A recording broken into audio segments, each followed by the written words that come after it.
the time in the studios of ZIZ Radio 25 up to the hour of 2 o'clock on a Wednesday, another beautiful Wednesday. Another session of working for you coming your way. You stick and stay right where you are.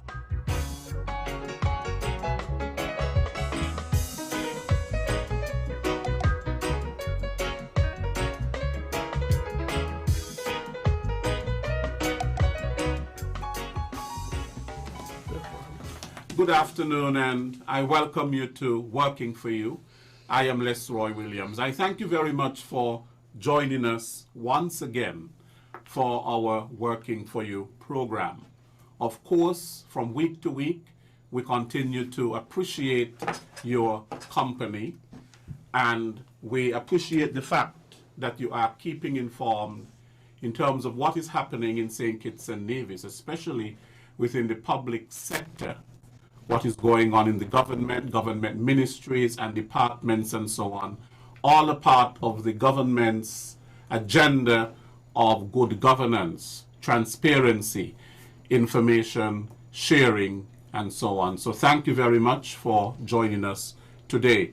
Today we are going to be having a discussion basically on the environment, and specifically we are going to be having a discussion on the man and the biosphere, the St. Mary's Biosphere Reserve, and it has to do with the environment and how we treat the environment and so on. And I have in the studio with me three persons who, we are going to engage in a discussion on just that, what you call the MAB, the M-A-B. I have Mr. Austin Farrier, who is Senior Planning Officer in the Department of Planning. Mr. Farrier, welcome. Thank you. Thank you. I also have Mrs. Telka Wallace, who is well known for her involvement in a lot of humanitarian and community work. She's known for that.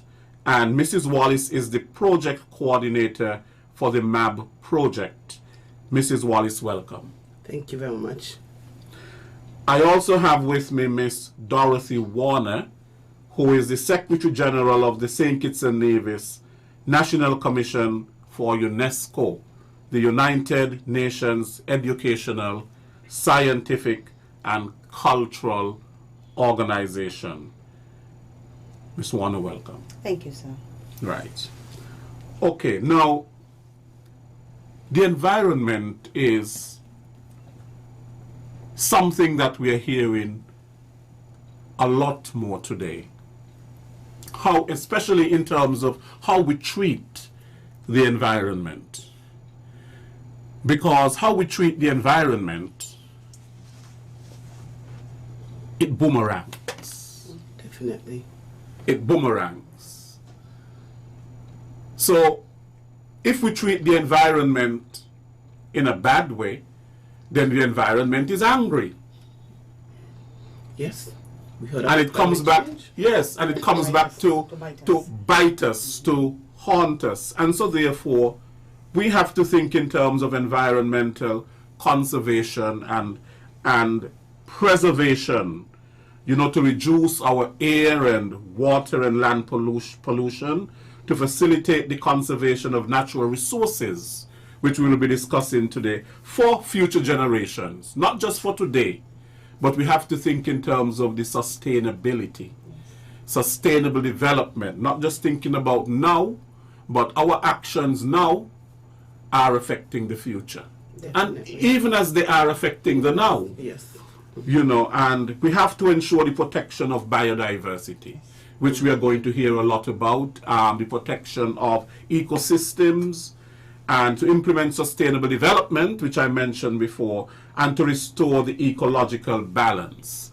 Once ago I used to wonder, what is the real purpose of mosquitoes and all of that sort of a thing? But I am suppose they're all a part of the ecology, they have their function and so on, right? And to save our planet from, a lot of harmful repercussions, what is going on with pollution, how people dump their solid waste, and so on. So here we are to discuss the man and the biosphere, those two things show that there has to be some interaction and some correlation. But in this day and age, you use man, but it's women as well. I suppose it's women, human beings, and because we're trying to get away from those sort of a very patriarchal language and to be more inclusive. Yes. But so we are going to be discussing the St. Mary's Biosphere Reserve. Now I will start with Mrs. Wallace, who is the project coordinator and who has a wealth of knowledge. She is from the area. Yes. She is from Keon. Now, what is the St. Mary's Biosphere Reserve? This St. Mary's Biosphere Reserve is an area that is set aside in our federation for conservation and protection because of the endemic species that are habitat in the area. As a matter of fact, the St. Mary's Biosphere Reserve was inscribed in 2011. So since 2000, we started the process in 2009 or thereabout, but it became part of the World Network of Biosphere Reserves in 2011, and that gave us a major status in the world and prestige. And we have done a lot of work on the ground in terms of sensitizing the community and really looking at the areas that are affected by this inscription. It runs from the Canada estate. When you're going through the island, you would see a sign wall there that says St. Mary's Biosphere Reserve, and when you reach to Lodge, you would see another one, which is at the end of it. There's also one at the Keon Community Center. These sign walls were put up, I think, in 2013 or 14 thereabout, because it is a process of development so that the area can become what we hope it will be, which is man living in harmony with the environment. Man and woman taking humans taking care of the environment so that future generations can enjoy. We have heard, our generation have heard in our care of the environment, and it didn't just happen in St. Kitts and Nevis. It has happened all over the world, and that is why UNESCO, as a world body, has set about to look at particular, especially areas that are rich in biodiversity and culture and history, to protect them for generations to come, because we cannot just do business as usual. We have to look at our future. Right. So and that is where the sustainability, yes, of course, comes in. Now, when did the project begin? The St. Mary's Biosphere Reserve initiative begin? Did you say 2011? 2009. I think Jay and I are two of the longest standing members of that initiative. And can you imagine working on a process? And it can be done, and it's easy to do if you love your country and you love the environment. We have been working at this without pay since 2009, and it has been a joy for me, a real joy, I must say, for us, because we're almost at every meeting and at the community, whatever initiative is going on, we're there to plan and to implement. What was the impetus for this initiative? For example, I mean, it has been there for much longer than 2009. Yes. But why only in 2009 it began to gain attention? That is what I'm looking at. Well, I would let Jay answer part of it, but it was during the time Mr. Antonio Maynard was part of this process as well. And it was during his time that this going and looking at other biospheres that are, some of them are up to 50 years old, gone back as far as 50 years. As a matter of fact, I had the pleasure of visiting biospheres in Spain, in Jeju, off of the coast of South Korea, yes, and San Andres Island down in Colombia. And But Spain, I think, have the oldest biosphere reserve, so we are fairly new. There are a lot of biosphere in Central and South America as well. So we were the first to be inscribed in the English-speaking Caribbean. And so this process, even we have just come on board, but it has been around for more than 50 years. Yes. Right now, Jana, we are using the word biosphere. And from my little study of Greek and so on, when I studied, bios basically in Greek means life. You know, so biology is really the study of life, and logos means the study of. But what is a biosphere? Tell us what is a biosphere so that people will understand. Well, from my knowledge of when I was involved, when I was asked to provide input on the situation, a biosphere is basically an area that contains, there's a key term, it's called ecological communities. I know you mentioned ecology at the start of this program, but St. Kitts is somewhat unique. We have a lot of these ecological communities spread throughout the island. You know, the cloud forest, the beaches where you have marine sea turtles come to lay their eggs. You have coral reefs. We're blessed with coral reefs. I could talk about that later in terms of they've been under threat. We also have a lot of birds, a lot of avian species. Some of them are critically endangered. Some of them haven't been seen for a long time throughout the Caribbean, but they're known to be endemic to our island. They're known to be seen in St. Kitts. And so when Mr. Maynard had approached me about the situation, I was very fortunate to be in the Department of Planning. But at that time, I don't know if people remember, we were merged with the Department of Environment. Yes. And so I was wearing two hats. I'm naturally a planner, I'm a developer, you know, but at the same time, during that conversion to the Ministry of Sustainable Development, you learn about the importance of the environment, and that's where Biospheres came in. The thing with St. Mary's, it's a small area with a huge concentration of these ecological communities. Yes. You have the mangrove swamps, you have the cloud forest, where the heliconias, you have turtles nesting, you have birds.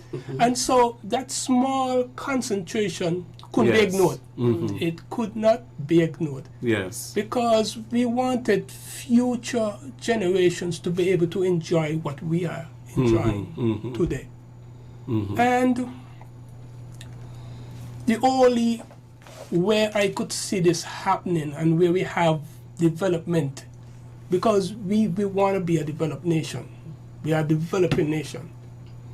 But the way to have development in tune with nature, we had to do something, not really drastic, but be a test project for the rest of the Caribbean. That's why we are the only one, the only English-speaking Caribbean country. And we met the designation for a Biosphere Reserve easily. The thing that brought it over the top is also the people. The people in St. Mary's, in that St. Mary area, can't be ignored. They already know about the biodiversity. They're knowledgeable about it. You have farms, you have persons who used to sustainably harvest the sea moss and these other environmentally valuable things. So the people were already doing stuff in harmony with the environment before. I'm not saying all of them. I'm just saying they were already doing it, you know. And so that brought it over the top. You don't have that in a lot of other areas, especially throughout the Caribbean, and also the laws involved. There was already legislation. It's somewhat. There's about 5 agencies with mandates, legislative mandates within the St. Mary's Biosphere Reserve. You have us, which is the Department of Planning. You have DMR, Department of Marine Resources. You have Environment, who's integral. They have the Encima, which is now going to be the Encima. Yeah. And there's Opal, which protects the central forest area. You know, so it was a unique blend, and we couldn't ignore it. And UNESCO, the secretariat being very aggressive, they decided, let's have a biosphere reserve. It's a lot of work, eh? But they wanted to go in that. Yeah, they wanted to go that route, and hey, here we are today. Right. I know you spoke about ecological communities, which is, you know, a very good concept to refer to it as community, because with ecology, of course, any one thing that is affected in that system, there's a ripple effect that it affects everything else. Yeah. Yes. You know, so you really have to look at the whole, The balance. the balance, because you cannot have the disconnect. And I know that, you know, there are the spheres. There are several spheres. You have the land, of course, and then the lithosphere, they call it, and then you have the hydrosphere, which is the water, and then the biosphere, which deals with the living things, with life, and then you have the atmosphere that deals with the air, you know, and all of these things and how they are work in tandem. work together in terms of an ecological community. Yeah. Right. So that's a very right term. Right.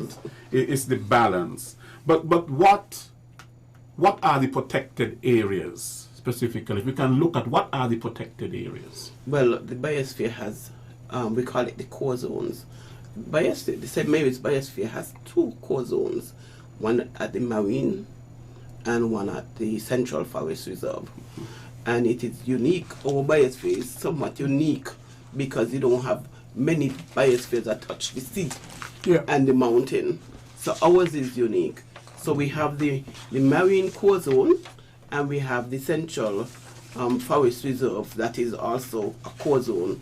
As Jay spoke about the laws that protect these areas, there's and then in the core zone, the marine core zone, we have the north and the south reefs, where we talk about harvesting sea moss, and you have fish spawning and everything there. The area is so rich in biodiversity, and there's a total monitoring network that comes into play, because that is where our critically endangered leatherback turtle come to nest. And we have migratory species of bird that come there to lay their eggs annually. And so there are so many different organisms that come to play. And a lot of times I was sorry for Jay, because I am from the community, he's from sustainable development, and I had to make sure that all of these areas are covered. And so in terms of the core area, there is a buffer zone, and different things happen in all of the areas. In the core area is critical, is protected, and then you have a buffer zone that protects the core, and then you have a transition zone that you do business in. In the core area, you can do like studies and light sports and so on, but it's very protected because of the value of the reef and what happens at the reef. Then you have the waterways that impact the core area. So you see the network of protection that has to go on to protect this area. At the Central Forest Reserve, we also have a protected area, and we have the size. Maybe Jay can tell us the size of the different areas. Okay. And if people can bear in their mind that the Biosphere Reserve runs from we wanted it to go to the beginning of Canada, but because is that still in St. Mary's though? Yes, It is still in St. Mary's, yes. so it's still in the St. Mary's. Yes. The St. Mary's parish is still there. St. Mary's, because if you know, St. Mary's parish jump from the Atlas area going all the way up to St. Peter's, And so in the future, there would be some kind of sign wall at Biospheres as well, because that is part of the St. Mary's Biosphere Reserve. But going back to the size of the actual Biosphere Reserve is, we did not go. But it's about 10,000 acres, eh? Right. How much? 10,000 acres. 10,000. Yes. Yeah. Acres, yeah. Of land, yes. Of land. A little over. It's 10,000, around 10,600. That's a lot. Yes. It is. It's a big area. Because it runs from the mountains to the sea.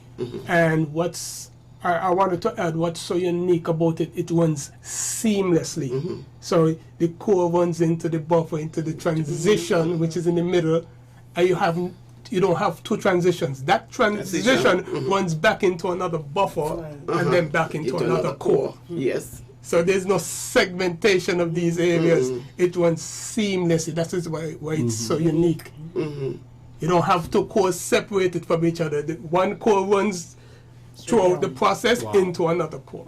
And you know what is so unique too? I don't know. We have had in our federation an awakening. People are now more into natural stuff. People are more now into the environment. People are now into wholesome living. So I think this project comes at a time, at an opportune time, when people are more receptive to the protection and the sustainability of our country. And that is so important. I realize now through the Department of Environment and the Ministry of Tourism and so on, you're seeing this drive now to protect the environment, to clean up the environment. Yes. The Department of Youth Empowerment is involved. They're cleaning up beaches and so on, recognizing that, look, we have to really care for our environment. Yes, we do. And that is an extremely good thing. Yes. Now it is my understanding that this is the first biosphere in the English-speaking Caribbean. Am I correct? Yes. The first of its kind. The first of its kind Yes. in the English-speaking Caribbean. Yeah. That is quite something. Yes. Yep. For a very small island like ours Yes. to have, that biosphere reserve. We're punching well above our weight. We are. Yes.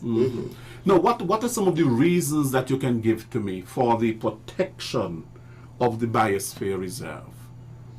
What are some of the reasons that you can give? First of all, if we look at the Sustainable Development Goals, we see water, which is the sea, all bodies of water as being looked at as protected. And even St. Kitts and Nevis, in our recent development plan for sustainable development, we articulated water resource as one of our main areas of protection. And the Keon River, we have Holland Gut, we have Wash Gut, the Keon River, we have Atlas, we have Lodge Gut that comes into play. And these are all areas of interest for protection because they converge on the beach. And to sustain life and our livelihood, fishing is one of our main areas where we eat a lot of fish, and we are proud of the products that we produce here in St. Kitts and Nevis. And so the protection of these environmental assets, because they are serious assets, that we came and met them, and our forefathers, because of the new culture that we have of so much disposable things, and the lack of knowledge, I think enough knowledge to know that if I put a fridge in the river, it is not just a fridge. It is a fridge with oil, with freon, with metal. All of these things affect the environment. And so when we tell our people, listen, I for one, if somebody comes to my yard to clean up, I go to the dump with them. I don't give them my money and tell them go to the dump. I jump in the vehicle with them and I go to the dump and I pay. Because I am not comfortable with giving anyone my solid waste and not knowing what they did with it. So I tell Daniel Wallace, take up myself, jump on the truck or whatever it is, and I go to the solid waste with them, and I say, listen, I am not telling them I don't trust them. I say, in case if they want extra money, I am there to pay. So I don't offend anyone. I just want to see that it is disposed of properly. And more people has to do that, because our environment is a small environment and it needs protection. We are unique. Right. Okay, and then of course the flora and the Yeah. Well, from a planning perspective, and this is at the time I have to speak also for the Ministry of Environment. The Biosphere Reserves, all we are concerned about from the planning perspective and the environment perspective is that it performs its functions. It performs 3 distinct functions. The main one is conservation. And not only the conservation of biodiversity, it's the conservation of landscapes. Because within that reserve, the St. Mary's Reserve, there's a lot of heritage, a lot of areas of heritage value, a lot of areas of historical value. These also need conserving.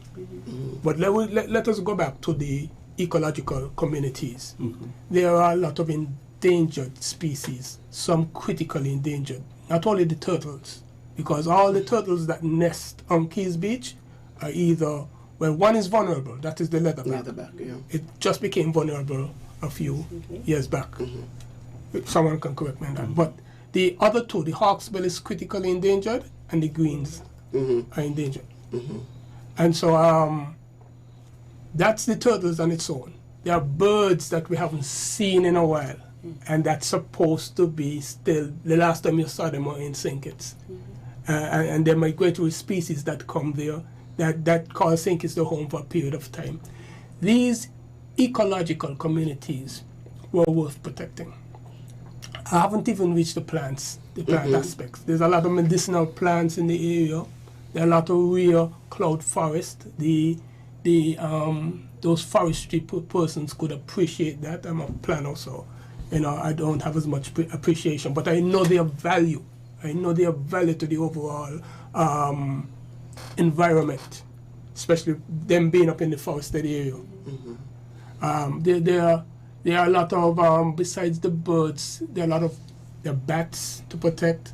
There are hawk. Well, these are birds, hawks also to protect.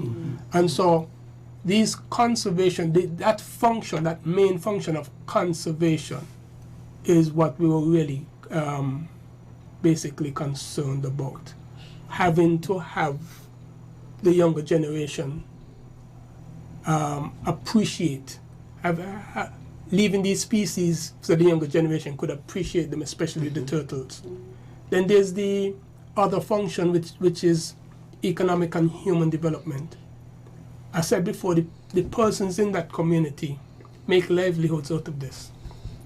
And so they are in tune with the environment, especially in the St. Mary's area, especially the farmers. There's a farmer that deals with bees. Yes. There are 2 operators that go up there and they see the rare heliconias. And those need protecting also, a rare species of plant. Yes. The hummingbirds and the honeys. The honey from the bees and the kind of stuff there. Mansiport tree. The Mansiport tree. I haven't seen a Mansiport tree in a long time. 2 of them came down during Maria. But we are hoping that we will have them, because you take a long time for them to be here. Yeah. And then the last function is the logistical support that UNESCO offers, and you have other non-government agencies that are working in the area, doing their research in the area, like the St. Kitts Turtle Monitoring Network. They offer logistical support also. They recently did a interpretation center at Keys Beach. The government, the Ministry of Environment also has plans there for a rehabilitation center. So they are really concentrating on a lot of the fauna, a lot of the animals in the area. We have had some researchers come and do stuff on spiders, stuff on bats, and so once these functions continue to happen in the Biosphere Reserve, the planning department is gonna not be too concerned. We're gonna relax. There was also a study on the mindset and how people feel about the area being called a biosphere, and some of the challenges in not being able to use the turtle as meat anymore, and so on. So there was a study done on the attitude, knowledge and attitude of persons within the area towards these issues, that they became issues because you're no longer able to go down on the beach and kill a turtle just like that. We are asking you to save the turtle for future generation because they are endangered.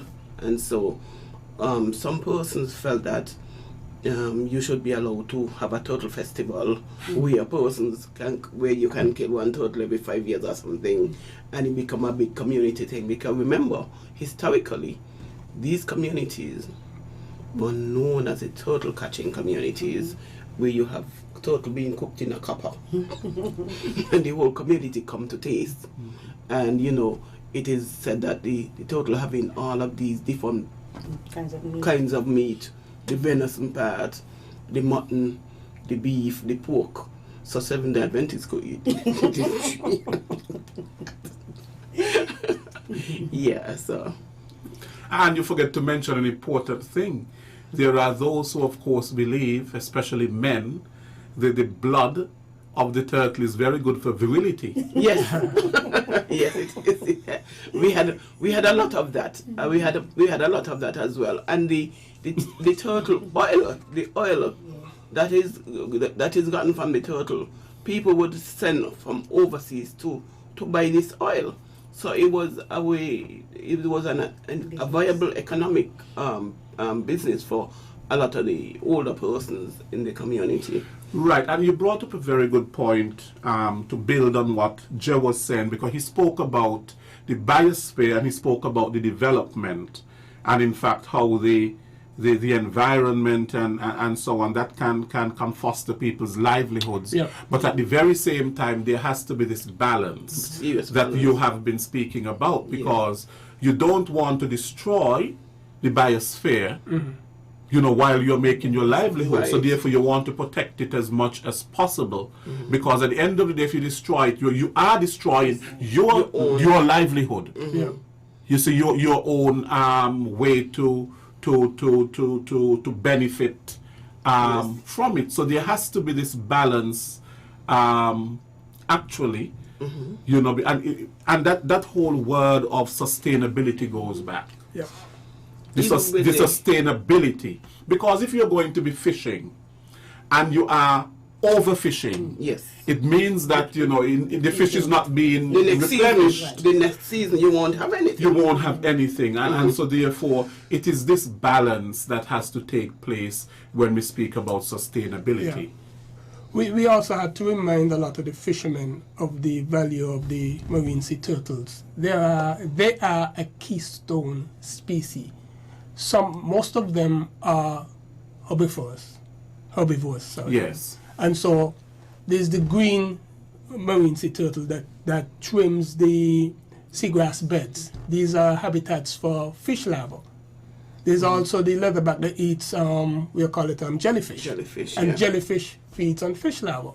And so when you have the numbers, the marine sea turtle numbers up, it's associated with a rich an increase in fish, because it's associated with a rich marine environment.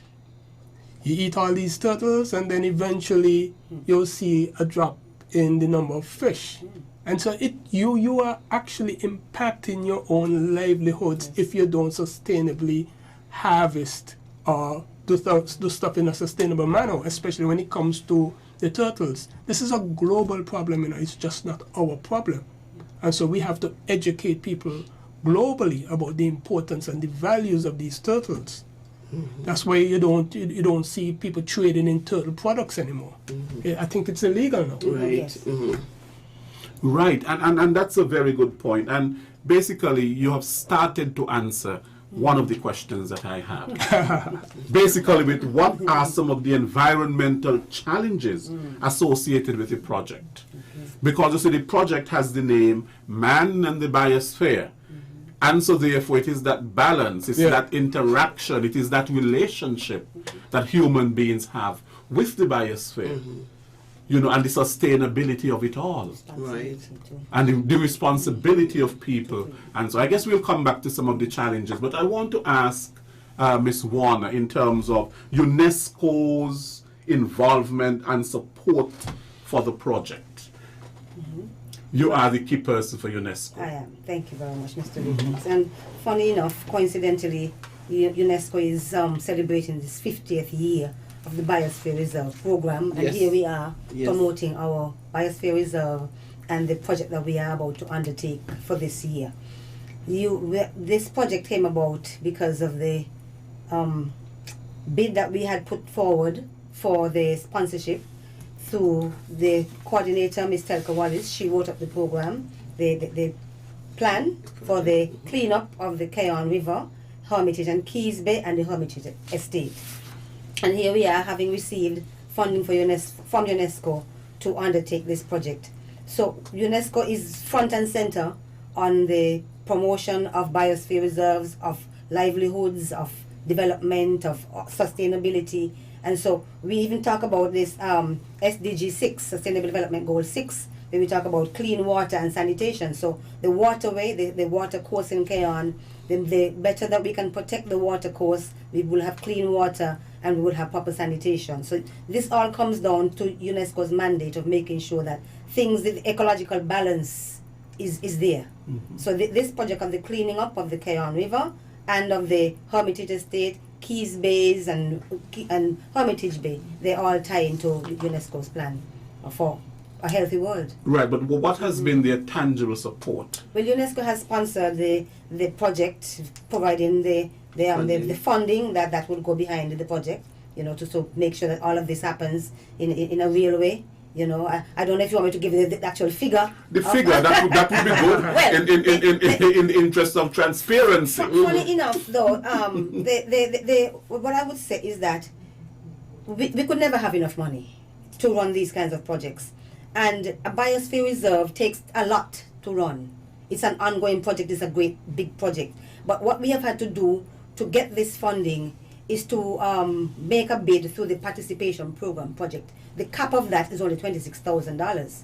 That is in no way enough to run a project. Is that EC or US? US, Okay. US. But then what happens is that because of the cutback through all the different things that UNESCO has to sponsor, we've only got $19,000 to run the project. So we have to begin to cut back on the amount of things that we even had planned to do with the project. So $19,000 to run this project starting in March to November of the cleanup of the Keyon River, Hermitage and Keys Bays, and the Hermitage Estate. Right, now you have to think in terms of the economic survivability of the project. And so therefore, how are you going to go about raising money? How are you going to go about getting the resources? And you just say UNESCO has partly funded the project for the continuation of the project. I suppose that has to be one of your drives. The Right. sustainable. Well, we're looking at the legacy of the project, because this project feed into other projects that were there before, like the sign wall, like other components. As a matter of fact, I think it was in 2019. It's 2019 we Yes, started the the cleanup of the waterway. We got some small funding and we started the cleanup of the waterway. And so for this particular cleanup, we are going to start at the top of the river, so that when we come down to the bottom, there is no debris left in the waterway. And part of the project is an education, sensitization process with the community. And the community is not the only culprit in terms of the indiscriminate disposal. People come from all over. And so we want to do a whole national campaign to keep our waterways clean and to cease and desist from putting things into the waterway that would harm your generations to come, harm us and the generations to come. And so we have several committees already established which is the Agricultural Committee, we have the Media Committee, we have the Education Committee, Tourism Committee, Culture. and the Environment. So all of these committees network to put plans in place, because remember, agriculture have things that they are doing. Department of Agriculture, the farmers have things that they are doing. Environment have things that is going on. So what in terms of sustainability, this project could dovetail into many other projects that are going on right now. And so to the benefit of the stakeholder, the community, and the other stakeholders that operate within the community, we are hoping that at the end of the outcome of this project would be a community more aware, more vigilant, more protective of the area, because it is, I'm from Kayan. I'm born in the house where I live.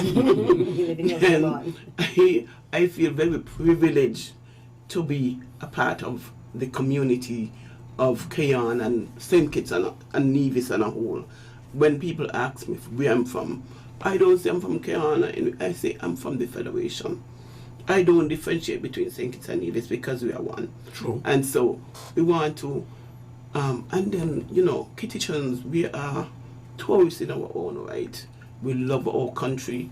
We love to go to Nevis, and Nevis people love to come to St. Kitts. And so I'm saying here is a place that is set aside for us as Kittitians and Nevisians, as people within the biosphere. We keep this area so that people can come and visit. And when they come to visit, they must eat, they must drink, and you provide them with that, a healthy option for eating and drinking. Well, you mentioned the sponsorship of UNESCO and what we can do to, get further help. Now, we have partnered, one of the SDGs 17 is about partnership, and so we look forward to the partnership of the various non-government organizations, even government organizations that can help us. We are in partnership for the cleanup of the Hermitage Estate with the National Trust. They have governance of that area, and so we have begun to reach out to the Peace Initiative people to kind of get the human resource element to go there with their chainsaws, etc., and begin to cut down a lot of the overgrown trees. We look forward to the support from the solid waste and the Parks and Beaches unit and the step workers to help us provide that manpower to get some of those trees and grass and so on chopped down, dug out, etc. So that, and even in the cleanup of the gut, Telka mentioned the cleanup we had done on the 14th of December, I think, in 2019. We had gotten some funding under the IHP, International Hydrological Program, and we began to do some cleanup. We got some good help from the Parks and Beaches unit, and so we were able to get as well.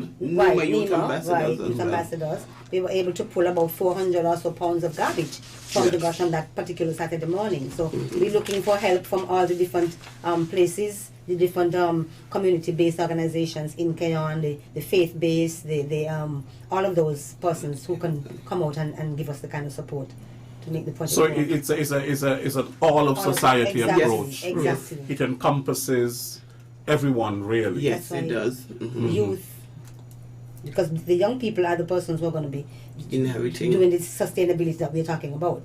So we want to make sure that we target them, the high school, the primary school. We want to sensitize those young persons as well to their responsibility to carry on what we are now putting in place for them to enjoy. And the media's role as well. yes, The media has a role in all of this, a major role. a major role Yes. to play Yes. in terms of sensitizing people. While you were speaking, Mrs. Wallace, about how people just dump their solid waste anywhere, and you were saying that you are such a conscientious person that you would go with them just Yes. because you don't want your solid waste to be dumped and to end up. It will make me And sick. illegal Anyway. dump, It will yes, make me. yes. I will have to go to JNF if I find that out. And I am still wondering why people are still dumping Yes. their garbage in the guts and these are waterways and so on, and it all goes to awareness, awareness of our environment. Because you're dumping your garbage in the guts, what is going to happen? It's going to breed a lot of mosquitoes and all rats and rodents and all of that sort of a thing. When we are provided with, of course, a landfill, and of course, solid waste has given us some very nice bins to dump our garbage and so on, and they are really for our use. And people have to stop this indiscriminate dumping in places that they should not be dumping their garbage. The dumping and the Hermitage Estate. We talk about the overgrowth of the trees, etc. That is a place where things can hide out. So we have seen some illegal dump sites at the Hermitage Estate as recently as last Monday when we went there. So people are dumping their garbage indiscriminately, making sites, making their own landfills in the area. The Biosphere area is a place where lots of trees, mountains, you go to the mountains and you find all kind of things, people that just dump there. Vehicles, Telka said that not just the Kayan people come with their vehicles packed with garbage and dump them on the reserve. So, and one of the things I would like to tell the public, it doesn't cost so much to take your stuff to the landfill.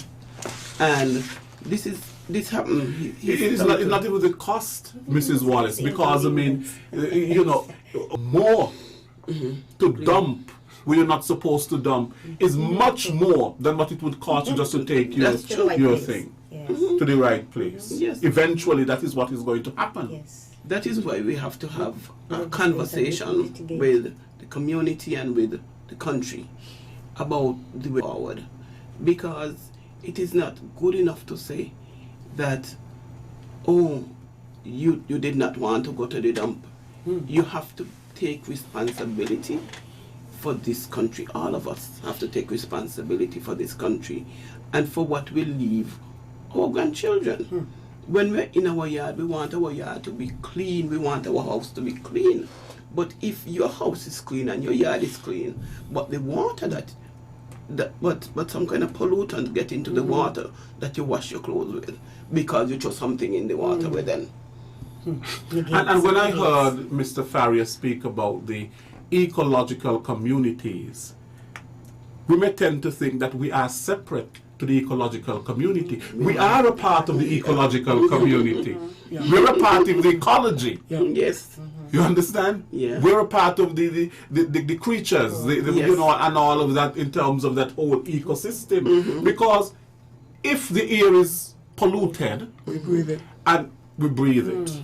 If the water is polluted and we drink it, we get sick if it's contaminated, and the fish and all of that. So we have to come to the realization that our actions are really affecting us. Yeah. It's not just affecting the fish, you know, because the fish we're going to eat. It's not just going to affecting the air, because the air eventually that we all breathe, and that we are going to get sick. Yes. You see, and that is what we have to, when we throw the plastic in the Kayan River and all of that sort of a thing, eventually it affects all of us. Yes. It affects all of us because we are a part of that ecology and that ecological system. And so therefore our actions basically, you know, have a ripple effect. Yes. Yeah. It comes back to bite us in our, I don't even want to say. But this ties the whole man and the biosphere idea together, because you're hearing from community members, you see the kind of passion these members have for their environment. And so you heard them about conservation efforts. Not only the species, but they are conserving landscapes like the Hermitage Estate and the Kayan River for future generations, because they know the actions today are going to impact tomorrow's kids and individuals. You know, Mrs. Wallace, when I was growing up, I used to see, there are certain things I used to see. When you spoke about the Nancy Port, I can't tell the long time and last time I see one of those.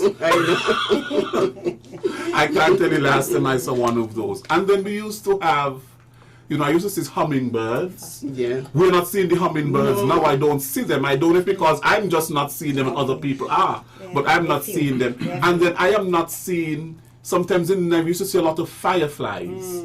Yeah. I'm not seeing the fireflies anymore. You have to go Lights, Southeast yeah, Peninsula. You have to go on the Southeast Too many Peninsula. lights around, yes. Oh, so you see even that is being affected. Yeah. Progress. Price of progress. Yeah. So the fireflies, we used to see a lot of it in the dark and all of that sort of a thing. I don't see them, but you're saying they're somewhere else. They've moved somewhere else. They're probably endemic to there. Ours probably die out, but there are still some on the island. But because of the light, a lot of light.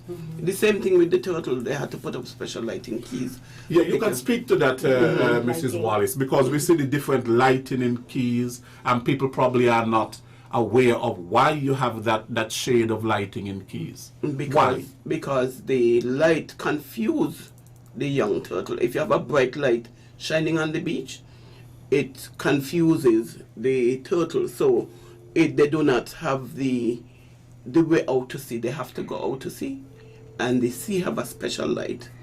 But when the land, the light from the land impacts the light at the sea, it confuses them. And so one of the things that was recommended is that you put lights, special kind of light that does not impact the beach in the Keys area, because in times past we had the mangroves were higher.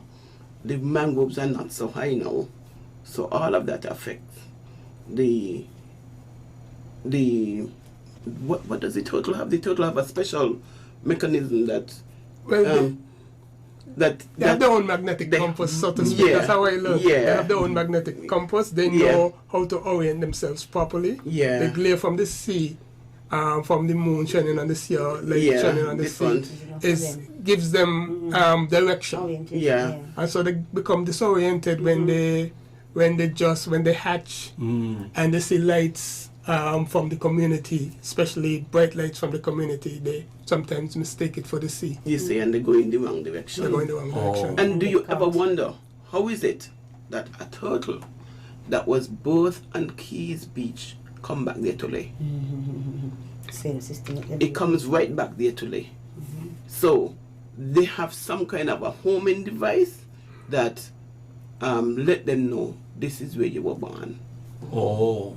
Yeah, they don't, once they're born, they don't, what they call it, forage, they don't go up in St. Kitts, they leave and they go elsewhere. But when they're ready to lay, They come Come back, back. to the place of birth, or close to it. The other thing that has to do with the turtles is the whole thing of plastic pollution. Yeah. yeah, And we see how the plastic suffocate they ingest it, yeah. basically the turtles, you know, when they ingest it and so on. In actual fact, I saw a video with a turtle suffocating because of the plastic that it had ingested.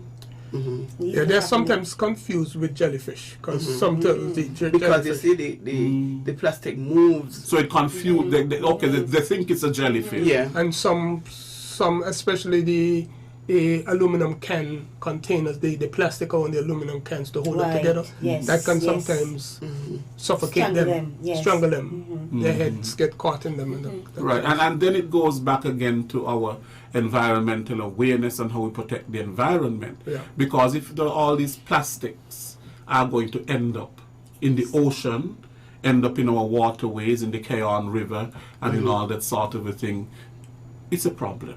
A big problem.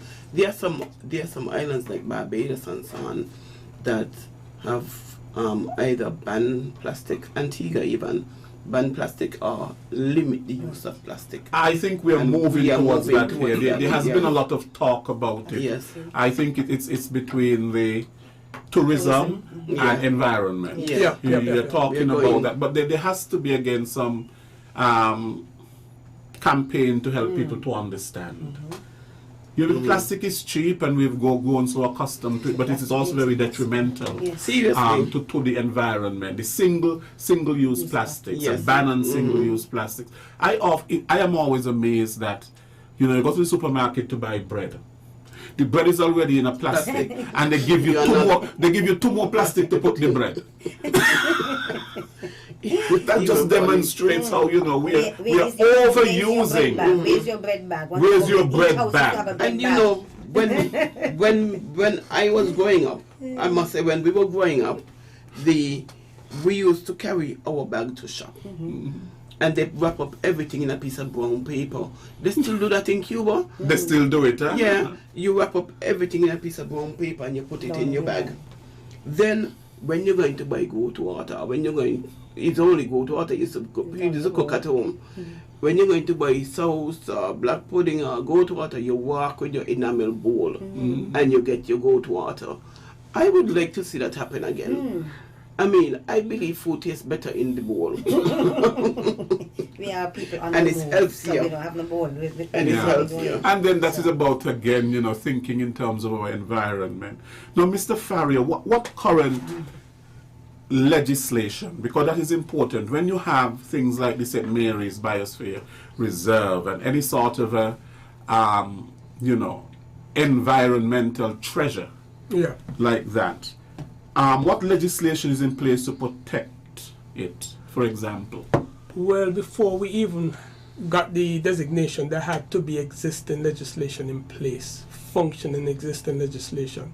So I can speak to at least 3 that I know of, and there are other policies that are in place. For example, my department, we have the Development Control and Planning Act that deals with development. I want to make sure that a lot of persons understand the Biosphere Reserve is not restrictive. You can build there, but there are 2 protected areas that are there for the conservation of the species that live there. But in the transition area, there are, we call it persons living. So you can build your homes there. In the buffer zone, whatever happens there has to be, it has to be done in such a sustainable manner that it doesn't impact the conservation efforts in the core zone. So the buffer zone is a little tricky. But the transitional zone, developments happen. And so our act, the Development Control and Planning Act, deals with development throughout, both in the core, both in all zones, but we especially concentrate in we call it transition zone. There's the Fisheries, Agriculture and Marine Act. I didn't get that correct. I used to call it the Fisheries Act, but it's now amended and changed. Sure. That deals with, that's what DMR uses, the Department of Marine Resources, to deal with fishes and the whole marine environment. So that's a very strong piece of legislation also. And then there's NCEMA. It's starting to transition into NCEMA. I think they had some. They had the first reading of the bill. The first reading of the bill. That deals with the environment.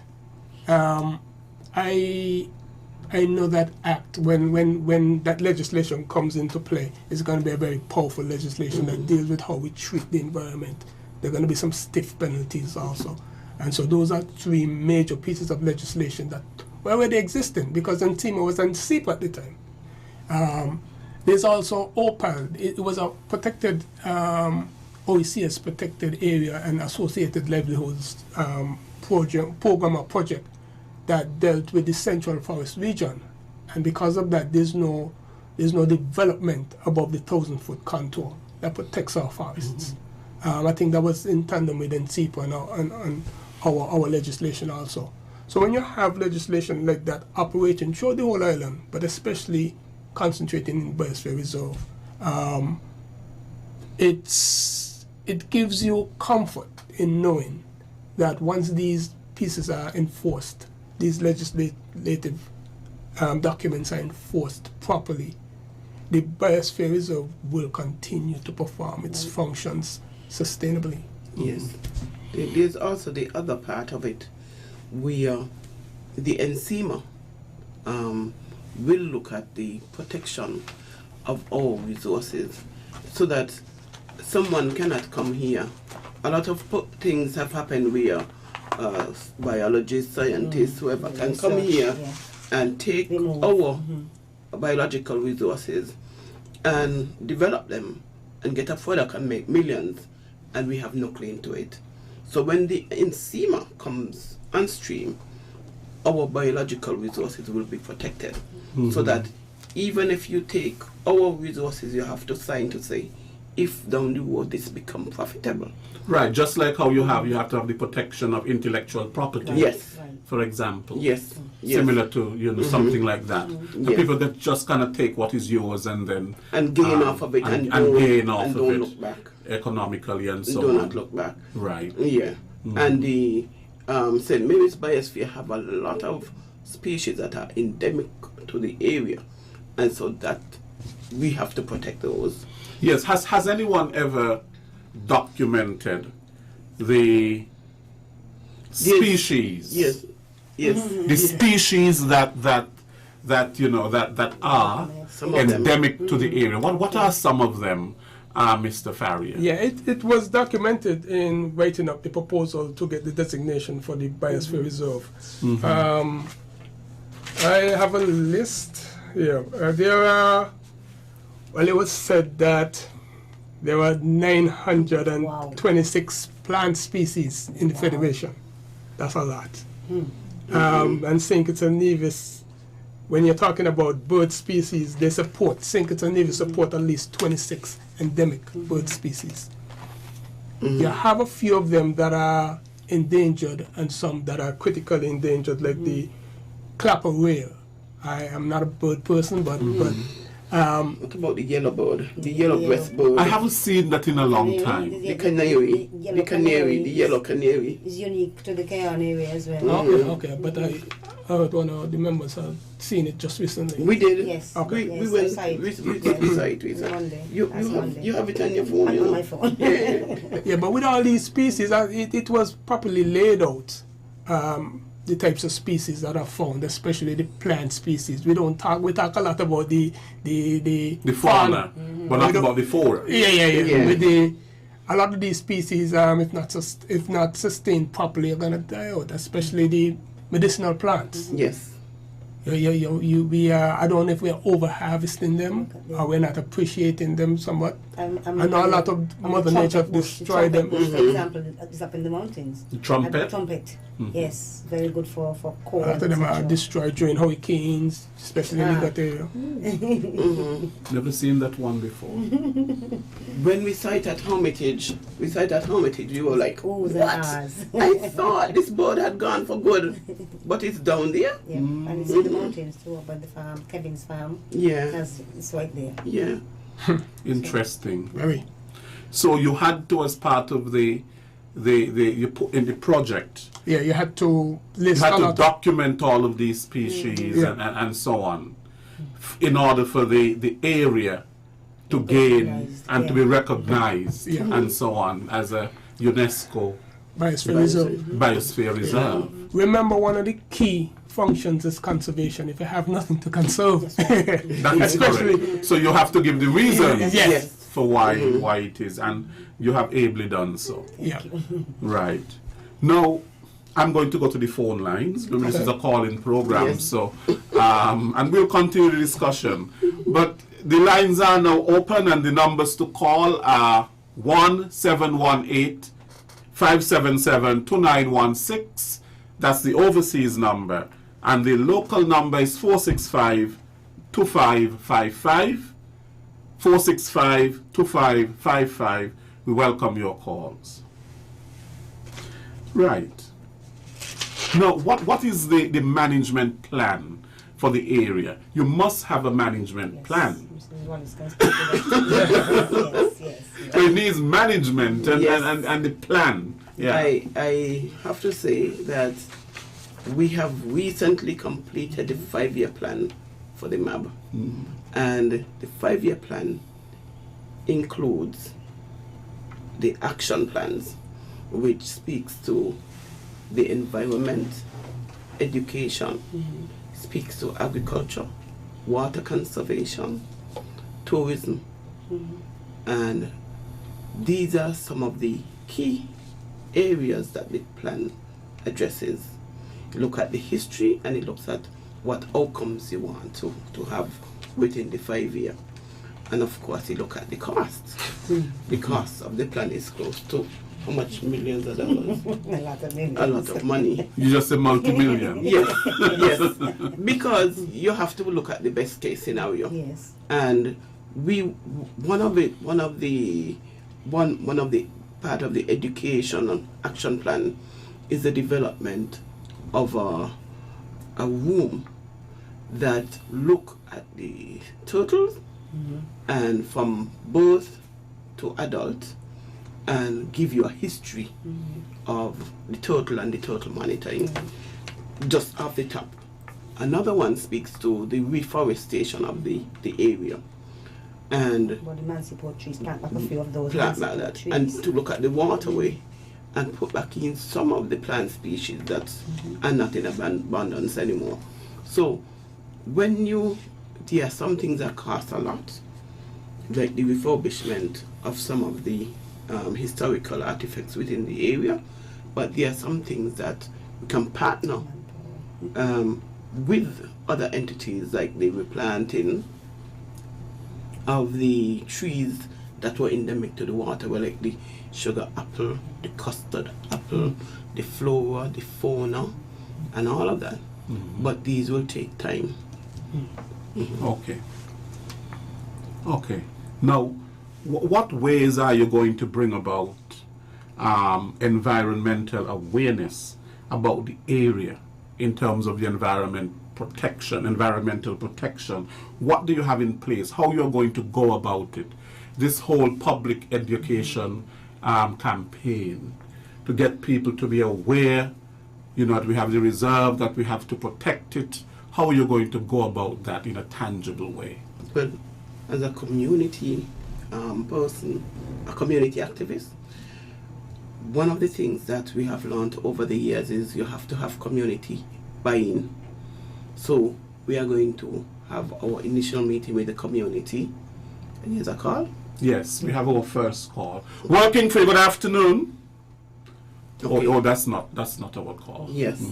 We are going to have our first meeting with the community on the 30th of March. We cannot move one step forward with this project without first consulting with the community. Yes. And so that will be the initial sensitization of the community. We now have a call. Working for you, good afternoon. Good afternoon, Mr. Lesroy Williams, and my old-time friend when I was on NEMA, Miss Wallace. Wallace. Good afternoon. Good afternoon, Mr. Welch. Oh, beautiful. Yes. Now, Mr. Williams, Yes. to ignore the sourcing of water from the sources in the mountain is a dilemma for all of us in order to switch to sourcing water from the sea. When the population of St. Kitts is spreading into lands that are far from the coastline, are you saying that special trucks or other vehicles must be introduced for the transporting of water to the homes which are now being built in the higher lands from the sea? Also, in St. Kitts, there is much talk about the aquifer on which the area of Biosphere sits. When is the area of Biosphere the homes? Then in the area of Biosphere, the homes and the businesses, places, hotels and restaurants included, are sourced from the groundwater pipes. Health problems are experienced, and therefore, for many homes and business places, the water that is used to prepare food is the bottled water that they buy from other water companies in St. Kitts as well as ours. And that is one of the sources being used by the people of Biosphere primarily. When therefore the Biosphere High School must be built in Biosphere, there should be the understanding that the water for the school should not be sourced from any aquifer. It should be sourced from the continuation of the pipes that took water to the sugar factory when it was in operation. Also, the pipe tracks which bring the water into town must be easy to identify to safeguard any interruption, because a repeat of the situation that happened to the old Biosphere High School should not be done again. Neither should the desalination of the seawater be an option when dumping in the sea is a must. Dumping is the sea for the citizens of the country. Then the sea should not be the place for dumping at all. Also, with the traveling of large ships to and from our island, it is said that the boats dump their garbage in the sea on their way as well. So why then? Why can't we see that going forward, the fishing industry may be shut down in order to protect our people from ill health when the sea is overloading with dumping material? Right. It is a difficult decision to make to close the fishing industry. But the position to set rid of or to get rid of the garbage as a whole property and successful major challenge to fix. Okay. Thank you. Okay, Doctor, thank you. Working for you, good afternoon. Good afternoon to you wonderful people. Good afternoon. Good afternoon. Great program, food for thought. And the keys is such a unique area that even the turtles realize that. Miss Dawes, you and Lance have been home. 2 weeks ago. And it's really, the light, it's dark in certain areas, but it is what it is. You just have to work according. Okay, have a good afternoon. Wonderful program, as I said. Thank you so much. Right, he touched on a number of things. Would anybody want to comment on what he said, Mr. Farrier? He spoke a lot about water. Yeah, right. Not Not really about the biosphere. Well, what we didn't realize is that the water that goes to the factory comes from the biosphere area, from the Kayan source. We did not mention the Kayan source, Right. but the Kayan source is the source that traditionally carried water to the sugar factory. So that is why he was talking about the source and the fact that the water that is in the Biosphere Valley aquifer, the Biosphere Valley aquifer is said that it is very low, and that is why we have water rationing. But the Green Valley has the source of the water because it was a less contaminated water. It was used for the sugar factory. Now that the sugar factory is not, that's why we're saying there's a lot of things to protect in the area. So why is there, Kayan seems to have a very serious water problem. Why is there a water problem in Kayan? Our water go elsewhere. And not only that, the catchment for the water at the source is not, it is from the 1960s still. I have been there. I went to the source. Whenever I have a problem, I pick up a bigger problem, which is to go to the source. I went to the source a few years ago, and I was amazed at the catchment of the water. It is very rudimentary, and the tanks for the water are very small. So they cannot supply because Kayan have everybody and their mother and their father want to move to Kayan.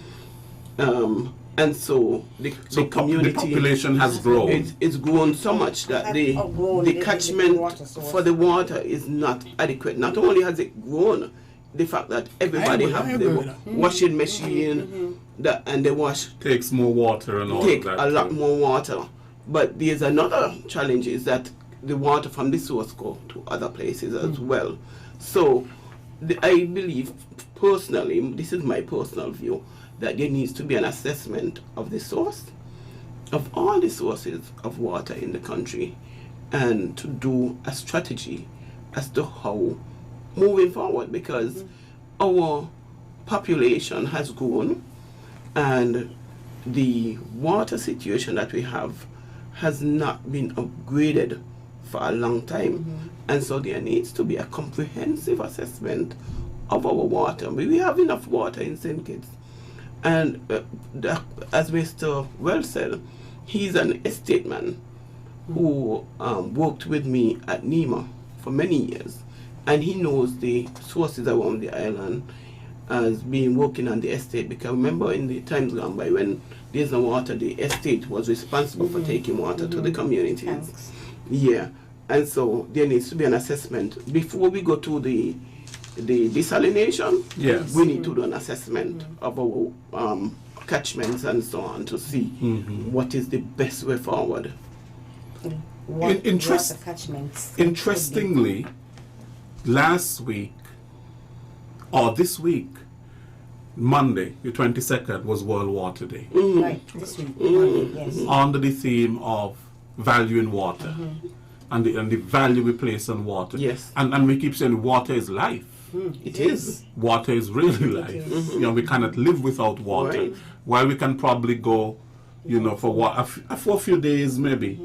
I mean, going without water for a few days, we really will be dead. That's true. You know, depends. 7% or- But just You know? just to add that the one of the areas of interest and value in Kayan is that same source, and I would like other persons to be able to go to the source to see how the water comes naturally out of the rock. It is an amazing sight, and the water is like nothing that you have ever tasted before. When it goes into the pipe, it tastes different. Even in the river, when we were cleaning up Yes. in 2019, There are some springs there's in the springs coming out in of the the rocks Kayan in the waterway. Kayan River. There's some Reason springs there. for more protection. Yes.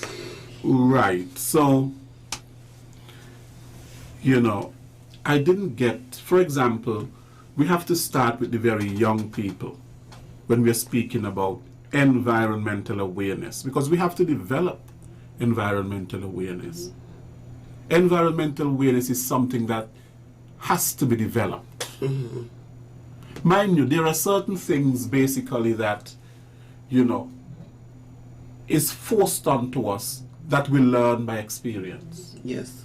Our experience of the environment helps us somewhat to develop that awareness. Working for you, good afternoon. Yes, I would like to add a little bit more to what I said before. Yes. Now, there's a place in St. Kitts called Dudon Pond. Yes. But the water engineer did not say that that is one of the sources that are tapped into for St. Kitts. Well, Dudon Pond is like a sea if you go up there on the mountain top. Lovely water. Very nice place. But getting it to the people, unlike in the old days when the estate was functioning, presently the estates are not making an input into sourcing water from the sources in the mountain because the estates are closed. But before it was the estates, the public works, and the sugar factory. Now it is just the government alone. And therefore it seems as if there's a problem in traveling to and from these water sources and also keeping the roadway Yes. clean and clear. It's a challenge. The challenge. So we have to overcome that because St. Kitts is good water supply throughout. But if it is not tapped into properly, then therein lies the problem. Yes. Okay. The government in the old days put dams and reservoirs in many communities, but they had to be, surveyed and looked at regularly in order to keep them the way they should be. Otherwise, people will tap into them for the feeding of their animals and what have you and what have you. Because when I was an estate manager, that was part of my duty on my own estate. Because the estate were between the mountain and the villages, and water had to go to our homes and that sort of thing. So pipes had to be brought from the water sources to the estate yard. And I had to regularly monitor the situation so as to avoid wastage, because the people used to break into them to feed the animals and that sort of thing. The same thing over at Crayon when I was working there. And you go to Green Hill, that was the main water source, and you go into the gut and you see old fridges and so on, placed close to the gut where the water is being interfered with. And, the people will bring their animals, and you have to be able to deal with a situation like that properly. So therein lies the problem. We have a lot of work to do on St. Kitts so as to keep ourselves on track. Thank you. Okay, thank you so much. Thank you. Right. We have another call. Working for you, good afternoon. Working for you, Lesroy. What's going on? I'm very well, Jam Down. Let me tell you how I feel, How do you feel? Because Miss Wallace, good afternoon. Good afternoon, sir. Lesroy. Yes, sir. Anytime I hear you talking about the environment, who in charge don't care about the environment. I got to tip my hat to the minister, Mr. Evelyn, hearing with his first budget address in the House of Assembly, and the way how he rests it down and think it ministers them about the environment. I want to know where the same box be if they didn't listen. I mean, that young man said anytime he come from Nevis, he walk around the market, and when he look at the seashore, he want to know what's going on. He had a young lady walking his ministry. She was on the video with Miss Hazel, and I think that's how you go bang her down because she's very rough. I can't recall her name, but she was with the PS, and to me she no more on the PS when it comes to the environment. But I say that to say this. It look like people checking think it's people for a joke. Look what's going on down there in front of the waterfront, down there, the environment. Look what's going on down there, and everybody keeping a blind eye to it. Not me, no. I don't hear me, no. Because I didn't in the back. I was in the front. You understand? Man, come on. Where people taking us for a joke? With item in rams and hospital environment? Man, come on. I want to tell the young lady there, Miss Wallace. He had a line there from Green Hill. He used to supply the sugar factory from Green Hill. Why they cut off the line? The line there should have gone to the factory. That used to cool in the coolers them in the factory. Why they cut it off? And I come on, people is stupid, people in this country, we know where you used to go on here. Have a good day, Lesroy. You take care. Okay, you take care. You know me, I'm free, eh? Yes. Born here. Okay. Yes. Right. Okay, so we, we've had a lot of callers and you have a lot of conscientious people who are out there and who have deep concern for the environment. Yes. The environment and its conservation and its protection and so on. We need more of those people in our society, in St. Kitts and Nevis. Yes. And we were talking about in terms of how are we going to bring environmental awareness to the people of St. Kitts and Nevis. And specifically we were talking in the context of the St. Mary's Biosphere Reserve, because it's about how do we develop geographic awareness, environmental awareness. Part of it, of course, is that, nobody has to teach us. The environment teaches us through our experience and through our interaction. And if we're really paying attention, we learn. And we become aware that you don't do this because this is what is going to happen. And things like that. if we ignore it, what the environment and is teaching us, then it's all about self-destruction, really, Yes. and not self-preservation.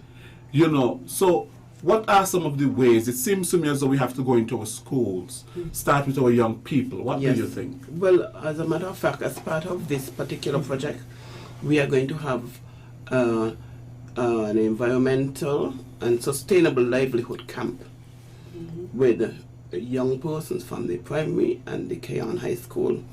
As a Keon High School have a number of young persons who are MAP ambassadors. So we already have them on board in terms of the conservation and in terms of environmentally friendly practices. And so this sustainable livelihood camp would more or less expound on what is already going on. And we want to thank Dr. Joy L. Clark and Marquisa O'Loughlin for the work they have done with the MAB ambassadors, because they now would be the team leaders for the camp, because they have been part of that system for a few years. So we can now incorporate some other young persons into that MAB ambassadorship. And even in terms of the science curriculum, Mr. Farrier, you know, to include this whole thing about the St. Mary's Biosphere in the teaching of, you know, ecosystems, and the lithosphere and the hydrosphere and the atmosphere and whatever, stratosphere, whatever you want to call it. As a matter of fact, Dr. Leighton Narrain is the leader for our subcommittee, our education subcommittee, and he is already beginning to spearhead the creation of courses that CFBC can put onto the scheme of things about the Biosphere Reserve. So the teaching of the young people as to take care of things, and going into the schools. We talked about the students of the Keon High School and Keon Primary as as MAB ambassadors. We're also reaching out to the other schools to give us a few of their young people, so we can spread the word around. St. Kitts, Nevis, different high schools, etc. Everybody comes together, and the work that she mentioned about Dr. Clark and Marquisa O'Loughlin, taking them up into the terrestrial zone, exactly showing them, because quite a number of relics from the historical period of the machinery, they're still up there. You know, people, they can go up there and learn about these things, the windmills, etc., visit the farms, etc., and become enthused about the work of the Biosphere Reserve. Yeah, and the whole history. To the young learning people. history as well. Yes, history and heritage. I find that one of the things that, you know, is lacking, and I've seen it because I've taught at, you know, post-secondary level, and sometimes I wonder where the you know, the lack. You know, sometimes we are not able to connect the dots. We are not able to see how one thing connects to the other. And here we are talking about an ecosystem. We are talking about how we are so connected that when something happens here, it affects something there, Right. and all of that sort of a thing. Right. And in teaching the young people is to show them, you know, how this is connected to them. For them to develop a love. To develop a love for it, and not an appreciation, and to care, to say that if you don't care for this, what can happen? You know? And this belongs to you. And one of the things that we have to teach our people is to take ownership. This country belongs to us. It's your heritage. Whatever we do to it, it is on us. So if we take it higher, we can be proud. Yes. And if we take it lower, we should hang our heads in shame. Yes. And so you're very right. There has to be a way for every Kittitian and Nevisian to connect these dots.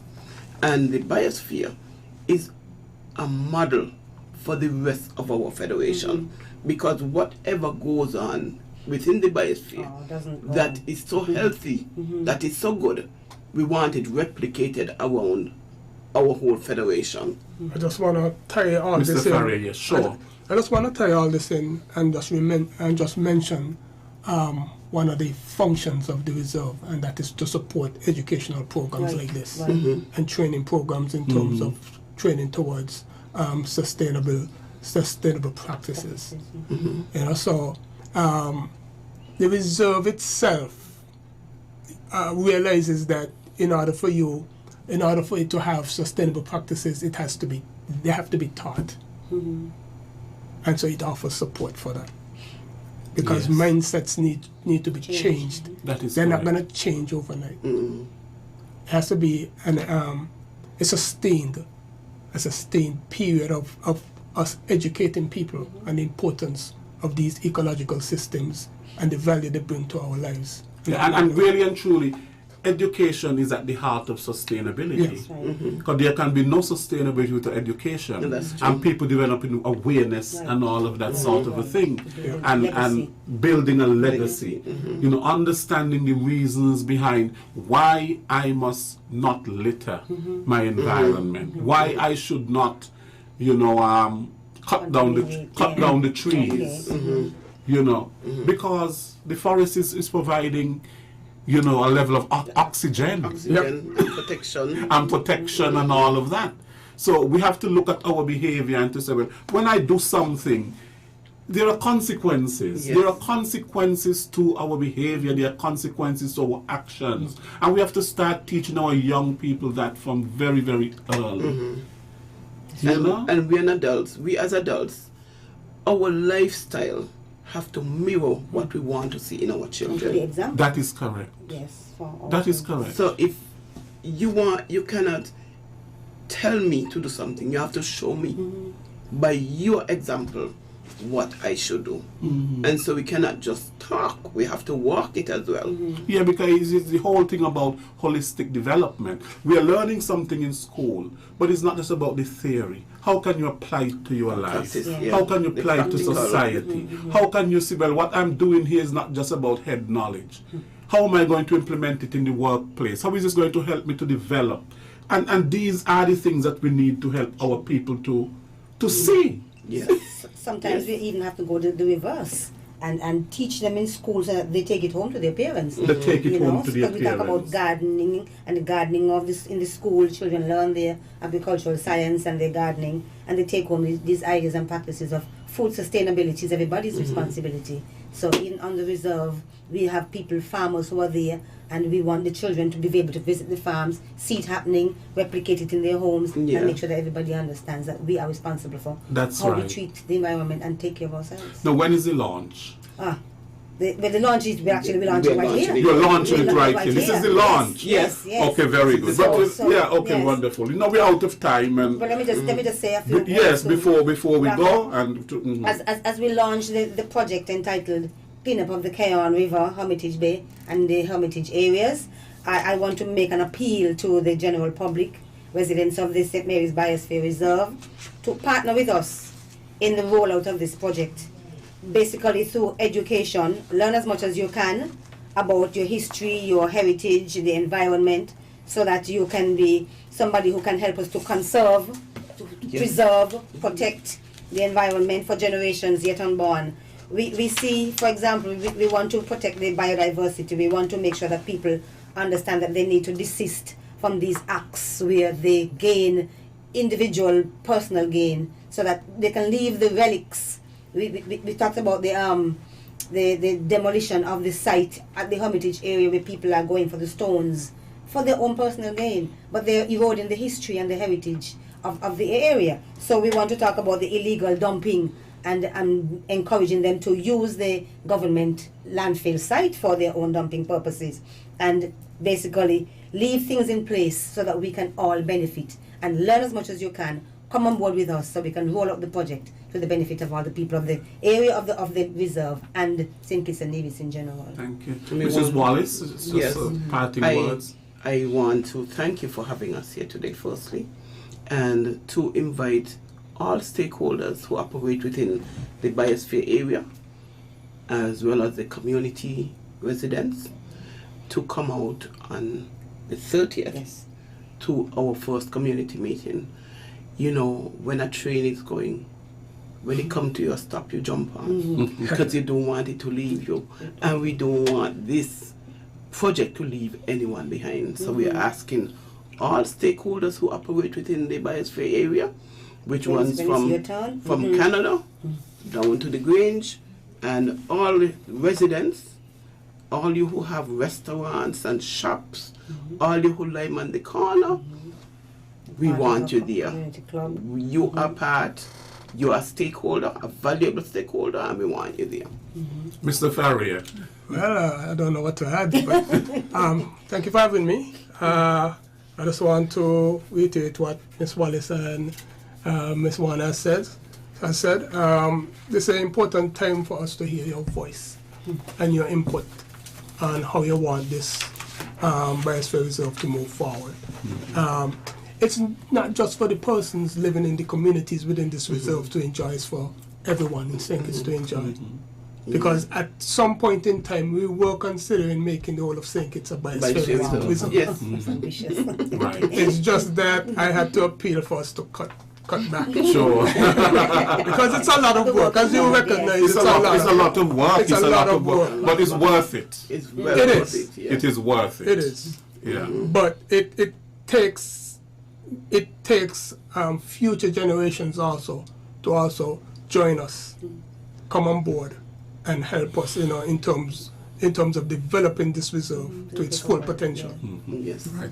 Well, I want to thank all three of you for coming. I myself am very excited to hear so much about it. I live in Molyneux. I'm outside of the geographic area, but I passed one, and I've always seen the signs that are there. Yeah. The structures they're talking about, the map, but never really fully understanding it. And so, this has really been an exercise in me understanding more about it.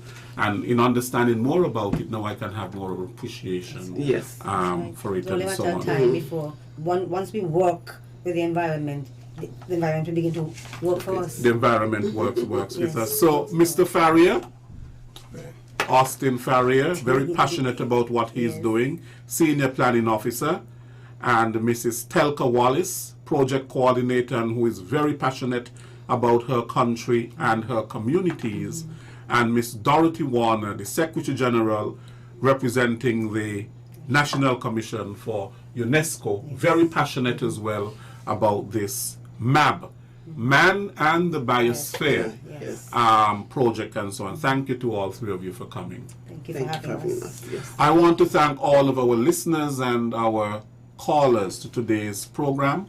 Thank you very much for joining us today. Next week we will be back with another Working For You program. Until then, take care. I am Lesroy Williams. God bless you. Thank you.